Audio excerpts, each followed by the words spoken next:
Fala galerinha do xadrez, tudo beleza? Pessoal, mais uma partida aqui do Campeonato Russo 2020. Vamos dar uma olhada, quem está de brancas é Mikhail Antipov contra o Sergei Karyakin. Eu confesso que eu não conhecia o Mikhail Antipov, mas é um grande mestre aí com quase 2.600 de rating, está na final do Campeonato Russo, com certeza é um jogador muito bom. E vamos dar uma olhada então nessa partida. Fala galerinha do xadrez, tudo beleza?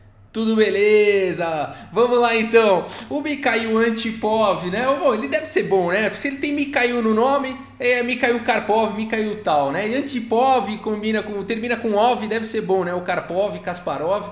Então vamos dar uma olhada aqui. O Antipov abre a partida com o peão do rei E4, aqui E5 pelo Karyakin, cavalo em F3, cavalo C6. Bispo C4, a abertura italiana, e aqui Bispo C5, a variante Giocopiano da abertura italiana. Olha lá, mais uma vez, né? Tá tão na moda agora. D3 pelo Antipov, cavalo em F6, Bispo G5, cravando aí o cavalo. E um lance curioso aqui, Bispo E7. Eu, quando vi esse lance do Karyakin, me dá a impressão de uma perda de tempo, né? O Bispo vai para C5 e depois o Bispo volta para E7. Mas com certeza existe um fundamento, né? Existe toda uma razão aí para isso. Mas de fato, para quem não é profissional aí, grande mestre, fica uma coisa esquisita, né? Bispo C5 depois volta Bispo E7. Aqui de fato jogar, né? Se você joga um D6 e permite a entrada do cavalo em D5, fica bastante incômodo, né? Mas uma outra forma de lidar com isso, além de jogar bispo aqui em E7, é simplesmente jogar um H6 aí, fazer o bispo ter que se decidir, né? Se bispo H4, D6 mesmo, dá para jogar isso daqui, né? Roque, vamos pôr cavalo C3, né? E tudo bem, roque e cavalo D5. Seria uma possibilidade, né? Aí as pretas têm que jogar um G5 aqui para não ficar mal. Bispo G3, cavalo A5. Dá para seguir dessa forma, não é ruim não. Mas o Karyakin deve estar estudando muito essa abertura, por alguma razão aí ele prefere jogar com bispo em E7. A partida segue com cavalo C3, D6, A4 avançando na ala da dama, dando uma casa de fuga para o bispo, roque, e aqui H3 simplesmente pelo Antipov, segurando a casa de G4, bispo em E6 propondo as trocas, bispo por F6, bispo por F6, bispo por E6, F por E6, e o Karyakin fica com esses peões dobrados, o que não é ruim de maneira alguma, né? Porque esse peão aqui em E6 fica segurando a casa de D5, a casa de F5 e apoiando o avanço do peão para D5. A partida seguiu com cavalo em E2, dama D7, conectando aí as torres, já trazendo uma proteção para o peão. A C3, liberando aqui a dama para ataques e fortalecendo também a casa central de D4. Torre em F7, H4 aqui pelo Antipov, né? Ele está na dúvida se ele dá roque, se não dá, se ele já ataca na ala do rei. Ele parte com esse H4. Torre de A em F8 agora pelo Karyakin, B4, então o Antipov praticamente está decidindo aí que ele não deve dar roque, né? Ele está atacando na ala da dama e na ala do rei. É bastante interessante essa abordagem, inclusive bem contemporânea, é bem legal, né? Hoje em dia se joga muito isso. Antigamente os clássicos, não, tem que dar roque e tudo mais, né? E na verdade, assim, a sugestão para quem está começando no xadrez tudo é de fato dar roque, proteger o rei, mas existirão partidas como essa em que um dos jogadores pode, desde que com muito cálculo, com muito fundamento, deixar de dar o roque, mas é bem sofisticado, né? Aqui a partida segue com rei H8, torre em A2, bispo em D8 pelo Karyakin e cavalo de E em G1, manobrando aí o cavalo, provavelmente para H3, G5, agora é atacar mesmo na ala do rei, né? Já que não vai dar roque, faz a coisa direito, né? Vamos atacar. Então cavalo E7, cavalo G5 já atacando a torre, torre em F6, rei em F1, que lance corajoso, né? Colocando o rei aqui bem na coluna da onde estão as duas torres aqui. Tudo bem, a torre em A2 está protegendo agora, né? Mas rei em F1 aqui é um lance corajoso pelo Antipov. A ideia dele é depois jogar com rei G1, provavelmente, né? C5 aqui pelo Karyakin, B por C5, D por C5, cavalo de 5 volta para F3 e agora cavalo C6 aqui pelo Karyakin. Torre D2, colocando mais uma proteção aí no peão de D3. Bispo em A5 atacando C3 e agora dama B3 protegendo tudo. Bacana, né? O Antipov protegeu o peão, liberou a dama, então ele tá percebendo que ele tá tendo que fazer esses lances aí para se defender também, né? A6 pelo Karyakin e agora a torre volta para D1, saindo aqui da diagonal do bispo. H6 pelo Cariaquim e agora H5 aqui pelo Antipov. Percebam que o Antipov está criando, né, ele vai avançando e tudo mais, e o Cariaquim, com toda a sua experiência, está só esperando o momento certo aí do contra-ataque. Rei H7 pelo Cariaquim, melhorando aí a posição do rei. A dama C4 pressionando o peão de C5 e agora a dama D6 protegendo. Cavalo em E2, torre agora em B8 preparando para soltar o B5, torre B1 e agora bispo C7 dando a casa de A5 para o cavalo, trazendo mais uma proteção para o centro. A torre em H3 e agora sim cavalo em A5. Vejam como o bispo está protegendo também em E5. E também o bispo está protegendo o cavalo, importante. E o cavalo está atacando a dama. Dama em A2 e agora B5, é isso, o Cariaquim esperou a hora certa e agora avança com essa maioria na ala da dama, vai querer criar um peão passado. A por B5, A por B5 e agora torre em D1, um lance aqui curioso aqui pelo Antipov, né? Porque é o seguinte, as pretas não estão de fato ameaçando dama por D3 na posição, porque as brancas têm cavalo G5 cheque e a torre está capturando o peão na sequência, né? Mas aqui talvez o Antipov, já prevendo que talvez ele fique sobrecarregado, traz mais uma defesa já, a torre D1. A partida segue com B4 avançando com a maioria, C por B4, C por B4 e as pretas agora têm um peão passado, aquele peão que não tem nenhum peão adversário nas colunas adjacentes à sua frente e nem na própria coluna, né? A partida seguiu com D4, aqui a ideia do Antipov é tentar um contra-ataque. B3 avançando com o peão passado, dama B1 e dama B6, olha com que precisão vai jogando aí o Cariaquim.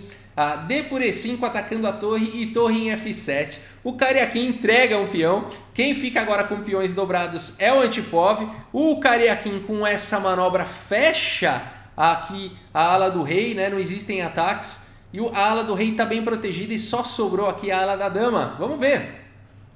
O Antipov não acredita muito nisso. Show me the book, né? Me mostra o livro que está escrito que não tem ataque na ala do rei e manda aí, solta aí o G4.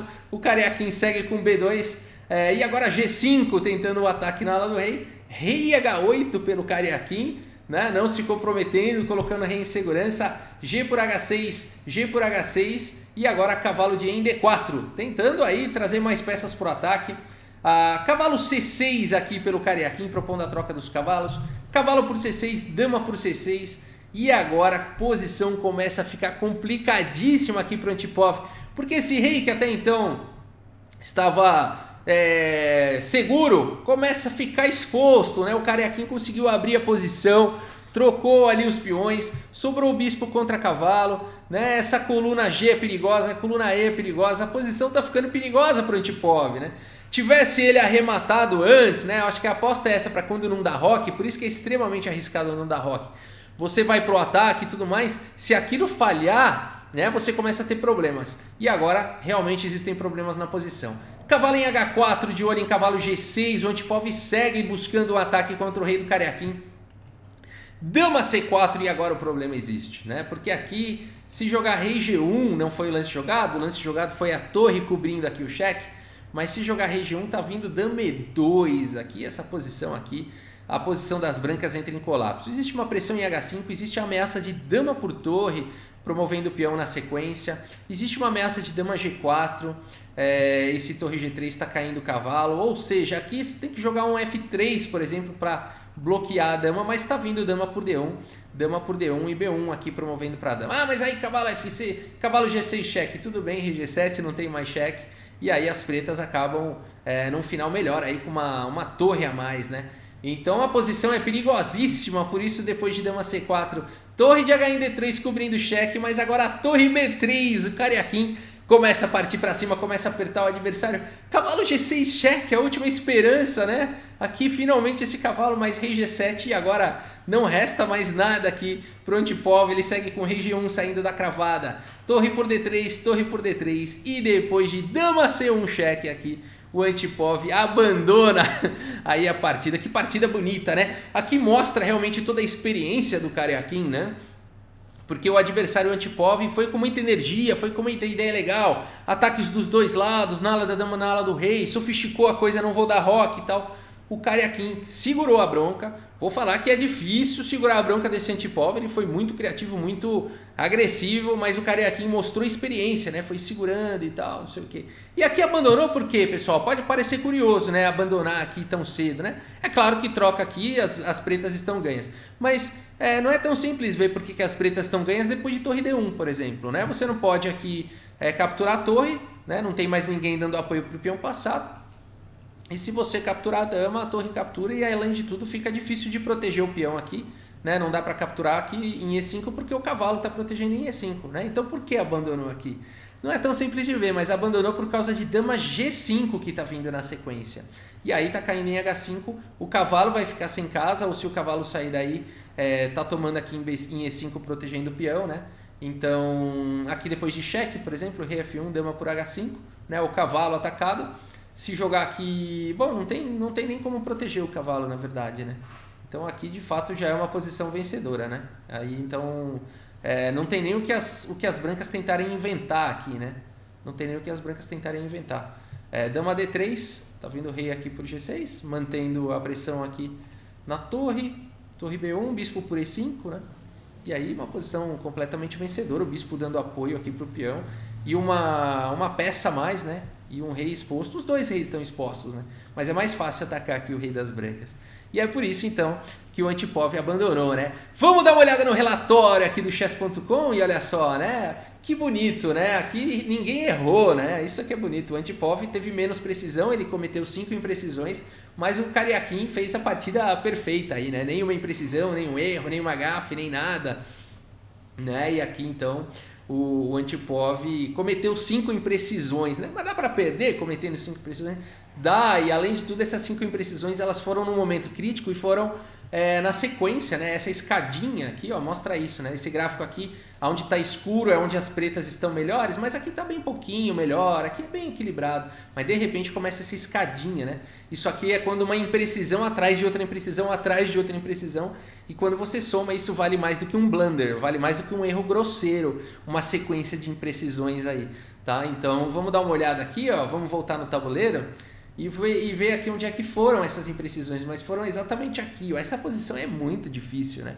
O Antipov joga a torre D1 aqui, mas aqui talvez cavalo C1 protegendo o peão de D3 e segurando aqui também o avanço do peão passado fosse uma ideia mais forte, né? B4 vindo com tudo, dama C2 passando a dama, B3 com a ideia de enfraquecer D3, cavalo por B3, torre por B3, torre por B3, cavalo por B3, dama por B3, dama por D3, cheque, rei G1 e dama por E4, de fato o Cariaquim ganharia um peão nessa variante aí que eu estou fazendo, só que depois de dama D1, as brancas estão se segurando, esse peão a mais é um peão dobrado, né? E as brancas não tem mais tantos ataques assim, as pretas não tem peão passado, né? Então as brancas nessa situação conseguem segurar o jogo. Agora é muito difícil jogar isso daqui, tá vindo dama F5 seguindo de E4, né? As pretas estão vindo com tudo, né? Mas as brancas com jogo preciso conseguem se segurar numa posição como essa, né? Então seria uma variante aqui de defesa, né? Aqui o Antipov seguiu com ideias de ataque e tudo mais. Então, essa foi a primeira imprecisão. Aí a segunda imprecisão foi logo daqui a pouquinho com esse lance D4, né? Imediatamente querendo atacar, né? Aqui um jogador mais experiente tem que segurar os ânimos, né? Aqui talvez torre B1, voltando com a ideia de tentar segurar o peão. B3, dama D2, pressionando aqui o cavalo. Torre F7, né? Por enquanto o cavalo está protegido. E aí tentar um G4, por exemplo, seria uma ideia bastante interessante, né? Já soltar o G4. O G4 veio pelo Antipov muitos lances depois, aí já era tarde, né? Mas aqui talvez ainda desse para tentar alguma coisa nessa linha, né? Dificultando aí para o Cariaquim. Mas D4 talvez tenha sido então aí mais uma imprecisão. Aqui não é um erro, né? Não dá para criticar, mas são imprecisões atrás de imprecisões, né? Aí veio B3, dama B1 e tal, e aqui D por E5, outra imprecisão na sequência, né? Aqui mais uma vez as brancas talvez tentassem um recurso defensivo, B2, cavalo D3, E por D4, E5, né? Aqui abrindo a diagonal. O triste é que esse cavalo não vai ter nenhum cheque descoberto legal. Por exemplo, depois de torre F7, fala, legal, tem uma carta na manga, né? Eu tenho um coringa, né? Eu tenho um cheque descoberto aqui, mas esse coringa aí não adianta, né? Porque a mesa tá vazia, né? Esse coringa aí não vai adiantar para nada. Então aqui não tem nenhum cheque descoberto, né? Daria para jogar rei G1, rei G8, cavalo D2 e aqui jogar com um peão a menos, né? E tentar segurar esse peão passado. Aqui já muito difícil, né? Você percebe que cada linha que eu falo que ele cometeu uma imprecisão e mostro a análise, a gente já vê que tá cada vez pior, né? Para o Antipov aqui, para as brancas, né? Já fica cada vez mais difícil de achar um recurso, né? E por conta, então, de todas essas sequências de imprecisões, é que a coisa foi apertando aí para Antipov e o Karjakin foi impondo aí o seu jogo com toda a experiência. Beleza, pessoal? É isso. Se você gostou aí do vídeo, lembra de deixar o seu like, né? Se você gosta aí de vídeos de xadrez, inscreva-se no canal, ativa o sininho para você ser notificado quando tiverem vídeos novos. E é isso, pessoal. Muito obrigado pela sua audiência. Um grande abraço para todos vocês e até a próxima. Valeu!